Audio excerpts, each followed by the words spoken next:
जय श्रीमन नारायण। जो टिप्पणी मैं देने जा रहा हूं वह रामानुज दास श्रीमन गट्टू वेणुगोपाल स्वामी द्वारा दी गई है। अध्याय 17 श्रद्धा त्रय विभाग योग श्लोक 3। सत्वानुरूपा सर्वस्य श्रद्धा भवति भारत श्रद्धामयोऽयं पुरुषो यो यत् श्रद्धः स एव सः। ओम। गीताचार्य श्री कृष्ण परमात्मा अर्जुन के साथ हम सभी को श्रद्धा विभाग योग सिखा रहे हैं। परमात्मा कह रहे हैं, अर्जुन, सभी मनुष्यों की श्रद्धा उनके मन और अंतरम की प्रकृति के अनुरूप होती है। इसका अर्थ है कि सभी मनुष्यों में उनकी प्रकृति के अनुसार श्रद्धा और विश्वास होता है, और उनकी श्रद्धा का स्वरूप जो भी हो वो वास्तव में वही है। ऐसा कहकर श्री कृष्ण परमात्मा समझा रहे हैं कि हमारी जो श्रद्धा है वह हमारे व्यक्तित्व को दर्शाती है। इसलिए आइए हम अपने व्यक्तित्व का मूल्यांकन इस आधार पर करें कि हमारा मन क्या चाहता है, हमें किस में सबसे अधिक रुचि है और हम किस पर ध्यान दे रहे हैं। आइए हम अपने व्यक्तित्व को सुधारें और अपने जीवन को सार्थक बनाएं। आइए हम श्रीमन नारायण को प्राप्त करना अपने जीवन का लक्ष्य बनाएं। केवल श्रीमन नारायण की शरण लें और श्री कृष्ण परमात्मा के वचनों को श्लोक के रूप में दोहराने का प्रयत्न करें।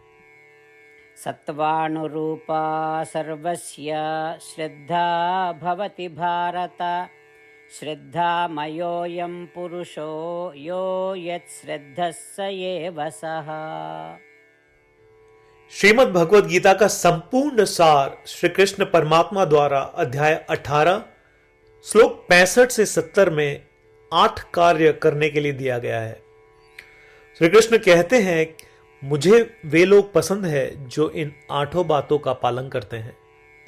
मैं उन भक्तों की हर प्रकार से रक्षा करूंगा।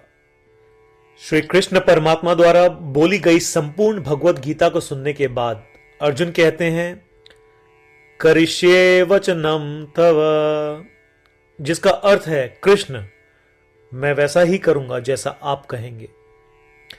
यही कारण है कि श्री कृष्ण ने अर्जुन को सभी प्रकार की सफलताएं और जीत प्रदान की है। आइए परमात्मा को वचन दे कि हम इन 8 कर्मों का पालन करेंगे।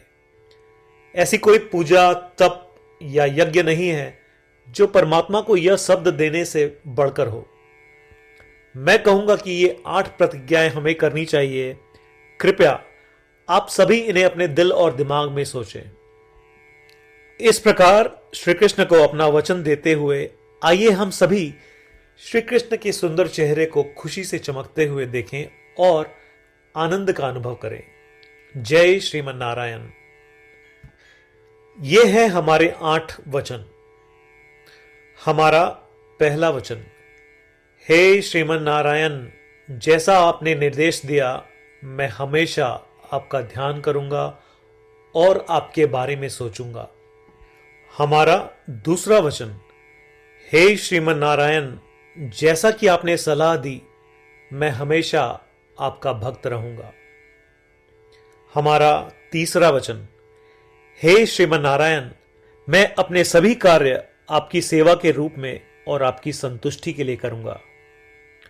हमारा चौथा वचन, हे श्रीमन नारायण, जैसा कि आपने अनुसरण करने के लिए कहा था, मुझे पूरा विश्वास है कि मैं आपका हूं और मैं हमेशा अपने हाथ जोड़ूंगा और आपको नमस्कार करूंगा। हमारा पांचवा वचन, हे श्रीमन नारायण, मुझे आपके शब्द मामेकम शरणम व्रज याद आते हैं, जो आपने सिर्फ और सिर्फ आपको ही समर्पण करने को कहा था। श्रीमन नारायण, मैं केवल आपके प्रति समर्पण करता हूं। हमारा छठा वचन, हे श्रीमन नारायण, मुझे आपके शब्द मां शुचः याद आते हैं कि आप हमें शोक न करने का आश्वासन दे रहे हैं। मैं अब शोक नहीं करूंगा। हमारा 7वां वचन, हे श्रीमन नारायण, आपने हमारे लिए श्रीमद् भगवत गीता देकर हम सभी पर कृपा की है और आशीर्वाद दिया है। मैं कम से कम एक श्लोक पढ़ने या सुनने का वादा करता हूं। हमारा 8वां वचन। हे श्रीमन नारायण, आपने सारी मानवता को गीता प्रदान की। मैं गीता में आपके दिव्य शब्दों को उन भक्तों तक फैलाने का प्रयास करूंगा जो गीता से अपरिचित हैं। हमने अभी अभी परमात्मा को 8 वचन दिए हैं। प्रतिदिन श्रीमन नारायण को यह वचन देना कि हम वैसा ही करेंगे जैसा वे कहेंगे, अपने आप में एक महान पूजा है। आइए हम उसे अपने अटल विश्वास के साथ अपना वचन दें।